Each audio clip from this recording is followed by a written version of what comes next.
Let's jump to the story from the Post-Millennial. AOC Aide in the U.S. illegally self-deports to Colombia. Say what? Victory. She employed an illegal immigrant? That's a crime, isn't it? That is I feel crime. like. Well, hold on. I got to get the context here. What's going on? An aide to AOC self-deported after being in the U.S. illegally. Diego de la Vega said he has freedom of movement in Colombia now after he overstayed his visa in the U.S. Okay, so overstayed visa. Did she hire him when he was allowed to work here? What's going on? They say, according to the Washington Free Beacon, he left the U.S. in December after he overstayed his visa that he received when he was 7 years old. On Wednesday, AOC praised de la Vega, saying that we love him. The aide's self-deportation came shortly after Trump was elected in November, and since becoming president, he has pushed for a mass deportation effort, starting with those here illegally that are also committing other crimes. De la Vega relocated to Bogota to be with his wife, who was another illegal immigrant to the U.S. In an interview with Migrant Insider, the aide said that he was illegalized in the U.S. and that he would have the freedom of movement in Colombia. What? It's not clear how de la Vega was able to be employed by the lawmaker, although he was barred from working in Congress because of his legal status. So is AOC just outright committing crimes here? What does illegalized Yeah, mean? That's a made-up term. It's like self-deport's going to be like YouTubers censoring themselves about self-deletion. It's going to be a new term. He's just going to re-up on Zelensky's PACs. Mm-hmm. I thought AOC was Puerto Rican, right? I don't know. She's just beautiful, though. I love AOC. That's my. I mean, look, if Trump's policies are getting illegal aliens to self-deport, I'm good with it. So he was a DACA recipient, right? And once Trump came in, he said he's getting out of here because he's being illegalized. But he was barred from working in Congress. So how was she able to employ a DACA recipient? I'm sorry, I have no sympathy for DACA recipients. I just really don't. If when was DACA? 2013 or something, or 2012? So right now, with Trump getting elected, with immigration being a principal issue, you've got people who have been here as DACA recipients since then. They've had 12 years to get their affairs in order, and they chose not to. And now it's, oh no, but these people have been here their whole lives. You can't. Well, they didn't have to be. They could have been here half their lives, and they had 12 years to get their affairs sorted to go back to their home countries. I don't know why that's my responsibility as an American. Do you think that this is an issue that's going to be contentious, or is this one that Democrats are going to end up shifting on? Because this is like a core. Because this is like a core Obama. This is like a core Obama issue, right? They have to shift. They have to shift on it because I'll give you two examples. The immigration crisis was so severe, people's brains got fried. Mm-hmm. And another example is gay marriage support is dropping, and likely Obergefell will be overturned. And this is because the people who supported DACA did so thinking they were being reasonable. And then what happened? The border got overrun. Communities changed. Certain community centers were overrun. The black voters in Chicago were at meetings saying, they said, the quote, "We are being replaced." That came from the black community in Chicago.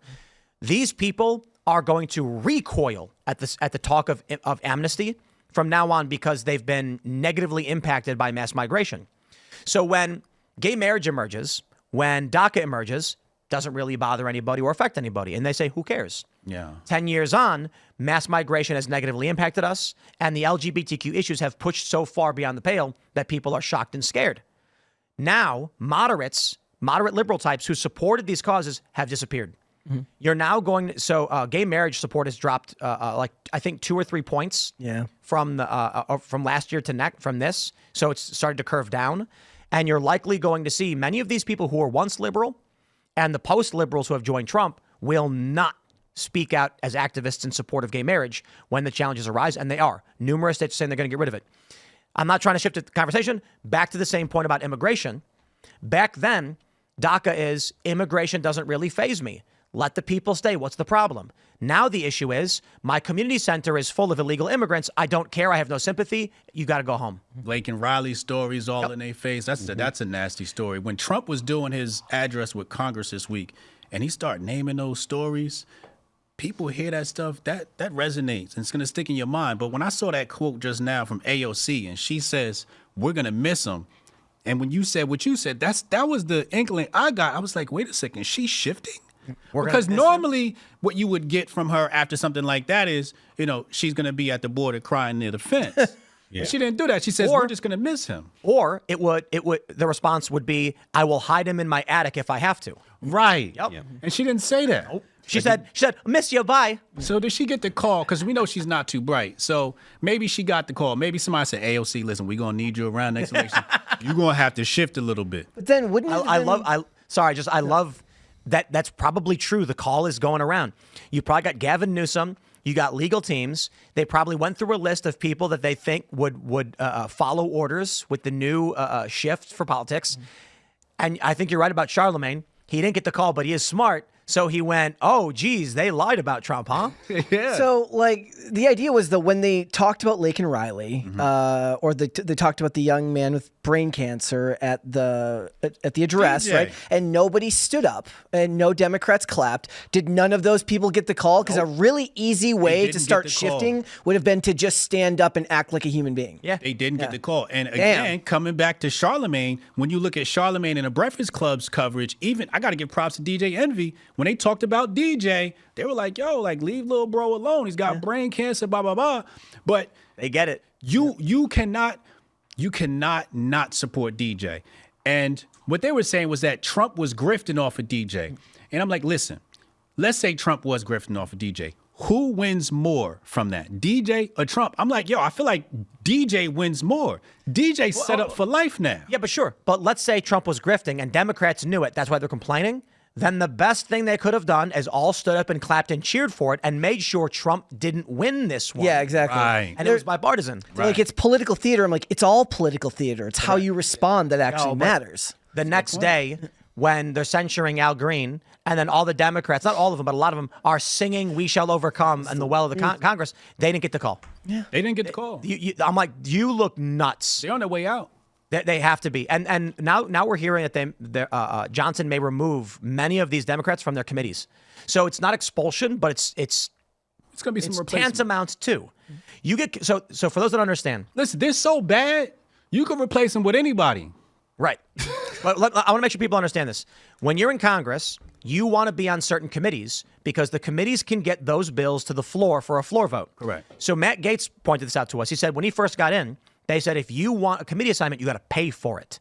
And based on the size of your district and it's like per capita GDP or whatever, your contribution to the the NRCC, the National Republican Congressional Committee or whatever, has to be a certain number.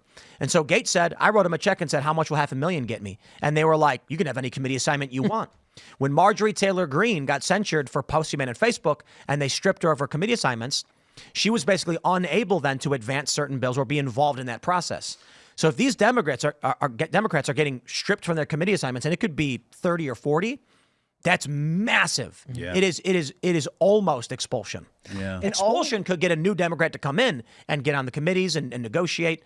But if they get removed, they're going to dramatically lose power. You know what the new Democrat Party is going to look like? White men. Strong white men. I'm telling you, you like cannot. Fetterman, Newsom. Yeah, Gavin Newsom. Newsom. And again, like, there's a million things you can criticize Gavin Newsom on, but the sad fact is most people have short memories and aren't going to remember it by the time the next election comes around. I don't remember it. All I see is the new Gavin. Yep.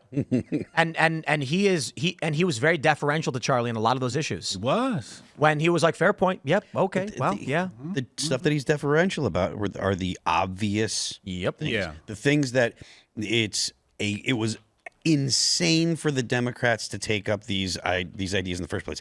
It is insane for the Democrats to say we're going to force young men to play women's sports. We're going to force schools to allow that to happen. And you see that video of that poor girl getting her face smashed in with the volleyball. Every single parent that sees that is like, I'm all set with the Democrats. I don't need this anymore. You know what I think? I think the Democrats and the DJ thing, I think it's that Democrats are substantially less likely, I mean the voters as a base, less likely to have kids. They don't get an emotional reaction seeing that father. They don't empathize with that father. So there's two things I see here. We mentioned this, I think I mentioned this morning, that in this battle we have, there are people who serve God and people who want to be God. So the transhumanists, big tech, or people who are just gluttonous and hedonistic. And then you have people on the other side. If you want to secularize it for those that are moderate and support Trump but don't believe in God, these are people who believe in something greater than themselves. So they might be an atheist, they might be agnostic, but they serve in the military because they believe, I think that exists. Yep. Yeah. When you look at the DJ scenario, people who believe in the greater are more likely to feel empathy, not just for the kid who was bullied, and that's where a lot of this started. He was being bullied because he wanted to be a cop, but for the father who's standing there, imagining what that dad must have felt when his son was going through brain cancer, imagining what that kid must have been feeling going through brain cancer. 13 times. 13 times. And then, man, to see that dad with a big old smile on his face holding up his son for the president of the United States to be honored, to know that not only did his son survive, and it was probably the most terrifying and painful thing you can experience, it's probably slow torture. The Democrats, I'm sure many of the Democrat politicians, they have kids, we know they do, and they understand that, but they don't stand up because their voters don't understand that.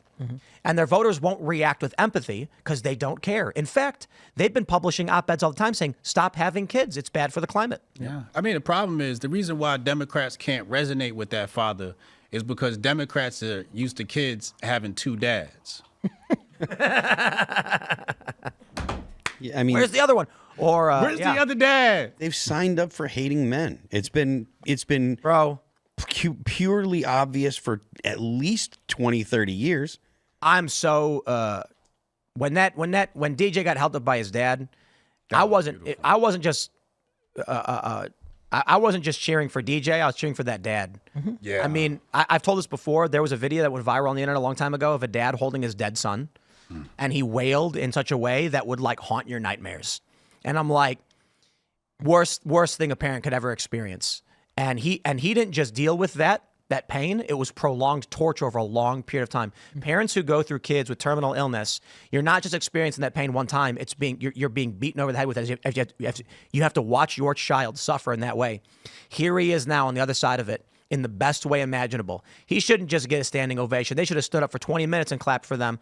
The Democrats, I don't believe their constituencies can resonate with that. So they just say, don't stand up. It'll be bad for business. Yeah, because the climate's going to bring the world to an end. So why would you have kids anyways? You know what? The gift that Trump gave that kid, outside of the gift of the grift, because now he get the grift on. Okay, he's hot as fire right now, but he gave that kid the gift of life.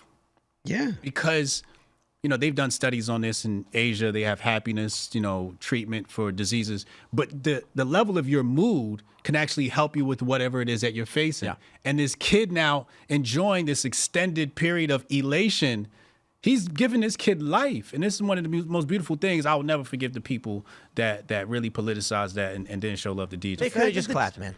the fact that the Democrats can't identify the obvious correct moves is actually hilarious. Yeah.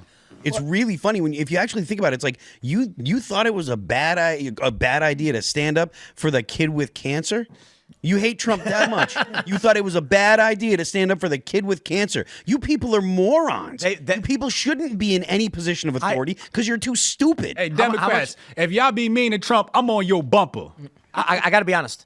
I imagine Trump and his cabinet are sitting in the room, and then Trump sitting there being like, I tell these people that air is safe to breathe. They hold their breath. Watch, how much you want to bet? I bring out a kid with cancer, and they're not going to cheer for him. And they're like, Trump, Mr. President, that's a great idea. Can we get a kid? And he's like, all right, let's bring him out. It's a grift, but then it's like it proves the point.